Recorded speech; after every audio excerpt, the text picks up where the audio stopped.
పెళ్ళైనా పండగైనా వేడుక ఏదైనా పట్టుచీరల ప్రత్యేక వేదిక వారాహి సిల్క్స్. నమస్తే రమగారు. నమస్తే జయ. రమగారు, మనము చాలా తెలివి తక్కువగా ఉండే భార్యల కథలు, భర్తల కథలు చెప్పుకున్నాం కదా. ఈరోజు తెలివైన వాళ్ళ కథ చెప్పండి అండి. మేధావుల కథ చెప్తా. మేధావులు ఏకంగా. ఓకే. పూర్వం వజ్రగిరి అనే ఒక ఊరికి వ్యాఘ్రద్రంశుడు అనే ఒక రాజుగారు ఉండేవాళ్ళు. వ్యాఘ్రద్రంశుడు అంటే పులి లాంటి కోరలు కలిగిన వాడు. ఓకే. ఆయన తగినట్టుగా ఉండేవాడు అనమాట. ఆయనకి మహా డబ్బు బంగారం పిచ్చి. ఊళ్ళో ఎవరి దగ్గర డబ్బు బంగారం ఉండనిచ్చేవాడు కాదు. వాళ్ళ మీద పడి కలబడి లాక్కోవటమే. ఓయ్. చాలా. అయితే ఈ ఊళ్ళో చాలా మందికి ఈయన వల్ల ఇంకేంటంటే డబ్బులు గిబ్బులు కూడబెట్టుకోకూడదు అని ఫిక్స్ అయిపోయి ఉన్నారు. ఏదైనా చిన్న చిన్న ఊళ్ళలో వాళ్ళకి బాగా పంటలు పండినాయి అని తెలిస్తే అయినా ఒట్టి పన్నులు తీసుకోవడం కాదు, వాళ్ళు కూడబెట్టుకుంది కూడా లాక్కునేవాడు. మీకు ఎందుకు ఇవన్నీ అనేవాడు.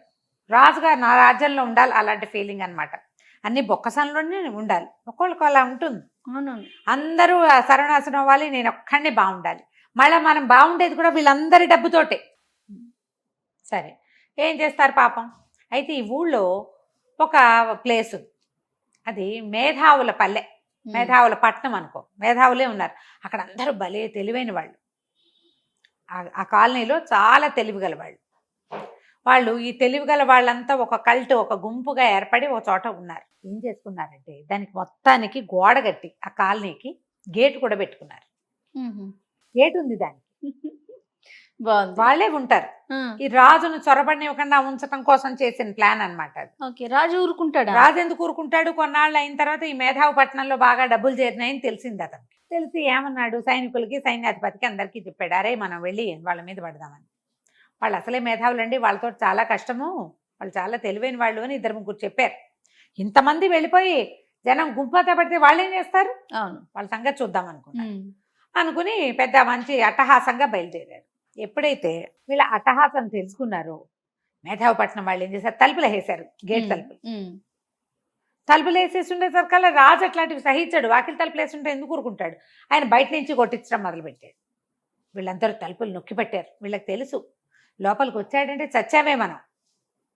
అక్కడి నుంచి మొనగాళ్లే అందరూ, ఉన్నవాళ్ళు. ఈ మొనగాళ్ళందరూ కలిసి ఆ తలుపులు వాళ్ళు ఎంత తోసినా రాకుండా అందరూ తలుపుల మీద పడి తోసి పట్టుకుని ఉంచుకున్నారు. పెద్ద గేట్లు అవి. అక్కడి నుంచి ఏం చేశారు, ఈ మొనగాళ్లలో ఒకరే మనకు గుడ్డి తాత ఉన్నాడు, చాలా తెలివిగల తాత. ఆయన దగ్గరికి వెళ్ళి ఏం చేయమంటాడో ఐడియా అడిగిరారా అని ఒక కుర్రాన్ని పంపించాడు. ఆ తాత అక్కడ ఎక్కడో కూర్చుని గవ్వలు లెక్క పెట్టుకుంటున్నాడు. ఆయన ఆడుకుంటున్నాడు. పిల్లాడు పోయి అడిగాడు ఈ కుర్రాడు, తాత రాజుగారు వ్యాఘ్రదంశుడు తాలూకు సైన్యం అంతా వచ్చి పడింది, మరి గేట్ అయితే వేసేసాం, కానీ వీళ్ళ వల్ల అయ్యేలాగా లేదు. మనమంతా తెలివిగల వాళ్ళం కానీ బలం కత్తి కటార్లు ఉన్న వాళ్ళం కాదు. వాళ్ళ దగ్గర అవి ఉన్నాయి. మనుషులు తగిలిపోతే ఏనుగులు తెస్తామని చెప్పుకుంటున్నారు వాళ్ళు. గేటు కనుక పడిపోయిందో దొరికేసామే, ఏదైనా చెప్పమన్నాడు. అప్పుడు ఆయన ఏమన్నాడంటే, ఒరే వెర్రుబాగులు వాళ్ళు పోగొట్టుకున్నంత తెలివిగల వాళ్ళు పోగొట్టుకోర్రా. తెలివిగల వాడే ఎక్కువ పోగొట్టుకుంటాడు. వెర్రిబాగుల వాడికి ఏముండదు పెద్దగా నష్టం. పోగొట్టుకోవడానికి ఏముండదు అనేసరికల్లా వీడు పరిగెత్తుకుంటూ వెళ్ళి ఆ మొనగాడికి చెప్పాడు. తాత ఇట్టా చెప్పాడని. అప్పుడు ఏమి ఆలోచించాడు, ఒరే అంటే తాత మనని వెర్రిబాగులు వాళ్ళలాగా కనపడమంటున్నాడు. అరే మొత్తం డిస్పర్స్ అయిపోండిరా అన్నాడు. ఆ తలుపులు నొక్కి పట్టుకున్న ఉన్న వాళ్ళంతా చిటికలో ఎవరిళ్లలోకి వాళ్ళు వెళ్ళిపోయారు. వీళ్ళొక 3 గ్రూపులు తెలివి తక్కువ వాళ్ళుగా నటించడానికి ఒక 3 మనుషులు ఉండిపోయారు. సడన్గా ఇటు నుంచి రెసిస్టెన్స్ ఆగిపోయేసరికల్లా వాళ్ళకి అర్థం కాలే. అలాగా ట్రై చేసి గేటు తీసుకుని లోపలికి వచ్చారు. మొత్తం జనం అంతా వెళ్ళిపోయారు. వాళ్ళు లోపలికి వచ్చేసరికల్లా మేధావిపట్నంలోకి లోపలికి వెళ్ళంగానే ఒక పెద్ద గిలక బావి ఉంది. ఒక్కడే నుంచుని ఉన్నాడు అక్కడ ఈ మొనగాడు. బావిలోంచి నీళ్ళు తీస్తున్నాడు, పారబోస్తున్నాడు. ఎవరు లేరు. సైనికులు ఆశ్చర్యం, ఇందాక అంత గుంపు ఎవరో ఉన్నారు, తలుపులు తోసేశారే, ఇప్పుడేంటి పిట్ట పురుగు లేదు అని ఒక 5-6 సైనికులు వాడి దగ్గరికి వెళ్ళారు. అబ్బాయి ఎవర్రా నువ్వు, నీ పేరేంటి, ఏం చేస్తావు అంటే, ఉండండే చేతులు నిండా పని, చచ్చిపోతుంటే ఇందాక నుంచి అన్నాడు. నీళ్లు తోడిపోస్తున్నాడు వీడు.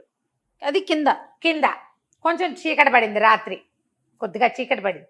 మధ్యాహ్నం నుంచి ట్రై చేస్తున్నారు, రాత్రి అయిపోయింది. ఏంటి చీకటి పడుతోంది, ఏం చేస్తున్నావురా అంటే, ఏం చేయటం ఏంటి, సందమామ నిన్ననగా పడింది ఇందులో, తోడిపోస్తున్నా బయట, వస్తాడేమో అని చూస్తా రావట్లేదు. అందరు నూతులోకి చూశారు. నూతులోకి చూస్తే ఇంకా చందమామ కనపట్టలేదు. చందమామ ఎక్కడ రా, నిన్నే పడ్డాడండి, కనపడకే కదా తోడేస్తున్నాడు. ఇదిగో చూడండి ఇదంతా తోడుతున్నాడు పోస్తున్నాడు, తోడుతున్నాడు పోస్తున్నాడు. వీడు వెర్రిబాగులాట్లా ఉన్నాడు రా. చందమామ కనపడి ఉంటాడు నీళ్ళల్లోనూ. వీడు రాత్రి చూశాడు, షాడో పడి ఉంటుంది. షాడో ఆయన నీరు కనపడుతుంది కదా, ప్రతిబింబం. ప్రతిబింబం కనిపిస్తుంది. అది చూసి ఇక నీళ్లు తోడుతున్నాడు. వీడు వెర్రిబాగులాడు రా. చూడ్డానికి మంచి కట్టాకట్టాగా బలశాలిగా బాగానే ఉన్నాడు, కానీ వీడితోటి కాదు. వదిలేశారు వాడిని. ఇప్పుడు ఈ లోపల ఎవరెవరు ఉన్నారు, వీళ్ళ దగ్గర ఏముందో తెలుసుకోవాలి. ఓ 10 మంది ఉంటే వాళ్ళ మీద పడి కొట్టచ్చు, ఎవడు లేకపోతే ఎవరిని కొడతారు వీళ్ళు. అవును. అక్కడి నుంచి ఇంకా కాస్త ముందుకు నడిచారు. ఇళ్ళన్నీ నిశ్శబ్దంగా ఉన్నాయి. ఒక 3 4 కలిసి గోడ కడుతున్నారు. కామ్గా ఉంది. ఒకడు సిమెంట్ మట్టి అందిస్తున్నాడు, ఒకడు ఇటుకలు పేరుస్తున్నాడు. వీళ్ళు పోయి వాళ్ళని పలకరించారు సైనికులు. అబ్బాయి నీ పేరేమిటి, ఏం చేస్తున్నాను? కనపట్టాలా, గోడ కడుతున్నాను అన్నాడు. ఇక్కడెందుకు గోడ, 2 ఇళ్ళ మధ్యలో అని అడిగారు. అది కూడా అక్కడ చెట్టు చూసారా, మామిడి చెట్టు కనపడుతుంది, దాని మీద పైన చూడండి లీలగా పిట్ట కనపడుతుంది. ఆ పిట్ట ఎగిరిపోకుండా ఉండడానికి గోడ కడుతున్నాం. అది రోజు ఇక్కడి నుంచి బయటికి వెళ్ళి కొత్త పిట్టల్ని తీసుకొస్తాం. అందుకని పిట్టని లోపల పెట్టి గోడ కట్టేస్తాం, ఇక పిట్ట ఎగరతాం. పిట్టని గోడెట్ట ఆపుతుందిరా, నువ్వు ఎంత గోడ కడతావు, చెట్టంత ఎత్తు గోడ కట్టగలవా అంటే మీకు తెలియదండి, అయినా మీ పని మీరు చేసుకోండి, మీకు ఎవరు కావాలి, మా గోడ కట్టే పని అయిపోతుంది, అరే కట్టండి రా అంటే ఒకడు ఇటుకలు అందిస్తాడు, ఇంకోటి పట్టేస్తాడు, గోడలు కడుతున్నారు పైకి. బాగుంది. వీడు వెర్రిబాగులు వాడుగానే ఉన్నాడే. సరే ఇంకా కొంచెం ముందుకు పోయారు. ఒక అరుగు మీద ఒక అతను కూర్చున్నాడు. వాడు ఒక ముక్కుతో గాలి మూసేసి ముక్కు గాలి వదులుతున్నాడు. ఈ ముక్కు మూసుకుని తపస్సు చేసుకుంటున్నాడు రా. వీడికి కొంచెం తెలిసి ఉంటుందని రాజు అన్నాడు, వాడి దగ్గరికి వెళ్ళి అడగండి అన్నాడు. ఆ ముక్కు మూసుకొని వాడి దగ్గరికి పోయారు. బాబు ఏం చేస్తున్నావు అంటే, ఏమంటే కొంచెం వాడు చూడండి అక్కడ కొలిం మండుతుందా లేదా అన్నాడు. వెనక్కి తిరిగి చూస్తే అక్కడ ఇల్లు వాకిళ్ళు కనబడుతున్నాయి, ఏమీ లేవు కొలువులు. అక్కడేముంది అన్నాడు సైనికుడు. ఏముంటాం ఏంటండి, కొండకవతల కొలిం పెట్టాడండి మా వాడు ఒకడు. ఆ కొలిం తిత్తికి గాలి కావాలన్నాడు. నేను అందుకని 2 ముక్కులతో గాలి అయితే పోదని ఓ ముక్కు మూసుకుని ఒక ముక్కుతోటి వదులుతున్నానండి ఇందాక నుంచి అన్నాడు. ఏమిటి నువ్వు ఇక్కడ కూర్చుని గాలి వదిలితే ఆ ఇళ్ల వెనకాలన్న కొండ వెనకాల కొలిం పెట్టుకున్న వాడికి గాలి ఎట్టా అందుతుంది? బాబు ఏం తెలివిరండి ఇదండి, నాది మంచి తెలివేనండి, నేను రోజు ఇటకే చేస్తా. అప్పుడప్పుడు ఎవడో ఒకటి అడితే అరే మండుతుందా లేదా చూడరా అంటుండంటారు, అంటే చూసామంటారు, మండుతోందంటారు. కానీ ఒక్కోసారి గాలి అందట్లేదంటే కొంచెం పోస్చర్ మార్చుకుంటాను నేను.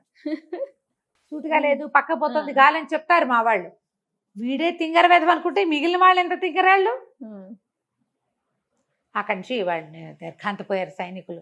ప్రభు ఇక్కడ ఎవ్వడూ తెలివిగలవాడు కాదు, వాడెవడో ఆ చందమామ కోసం నీళ్లు వారబోసేస్తూనే ఉన్నాడు, వీళ్ళెవరో గోళ్ళు కట్టుకుంటూనే ఉన్నారు, ఆ పెట్టి ఇంకా అక్కడ కూర్చుందో లేచక్కపోయిందో తెలీదు చీకటి మాటన, వీడేమో కొండవతల గాలికి కొలిమికి గాలి వదులుతానంటాడు అనేసరికి రాదన్నాడు. ఊరి వీళ్ళంతా విర్రిబాగులు వాళ్ళురా, ఆ గుంపంతా ఓ చోటే చేరినట్టున్నారు, వీళ్ళ దగ్గర ఏం డబ్బులు ఉంటాయి, వృధాగా పనులు చేస్తారు వీళ్ళు, వీళ్ళ దగ్గర డబ్బు ఉండదు పాడుండదు. వీళ్ళని కొడితే మాత్రం వెర్రివాడిని కొట్టినట్టు, ఎందుకు ఉపయోగం, 3 నెలలు సాగు చేసే మూలనున్న ముసలిదాన్ని కొట్టినట్టు ఉంటుంది. మనం ఇంత సైన్యం తెచ్చి వెర్రివేధాలను కొట్టడం ఏంటి, వెళ్ళిపోదాం పదండి అన్నాడు. మొత్తం వచ్చిన పటాలం అంతా వెనక్కి తిరిగి వెళ్ళిపోయింది. వాడు నీళ్లు తోడ్డమనేసాడు, వీడు గోడ గడ్డమనేసాడు.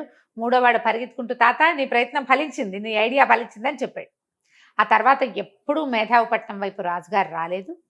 వీళ్ళు ఏనాడు రాజుకి రూపాయి కప్పం కట్టలేదు. వెర్రి వాళ్ళ దగ్గర ఏం తీసుకుంటాం అనుకున్నారు, కప్పాలు కూడా కట్టకుండా హాయిగా ఉన్నారు. ప్రమాదం ముంచుకొస్తే తెలివిగల వాళ్ళుగా ఉండద్దు, తెలివి తక్కువగా వాళ్ళగా అయినా ఉండండి, ఆ ప్రమాదం నుంచి బయటపడాలి, తప్పించుకోవడానికి. ఎంత బాగుంది చూడు ఐడియా, సూపర్ ఉంది రమ్మగారు. ఇప్పుడు ఇది తెలివైన వాళ్ళ కదా, తెలివి తక్కువ వాళ్ళ కదా, ఖచ్చితంగా తెలివైన వాళ్ళకదే.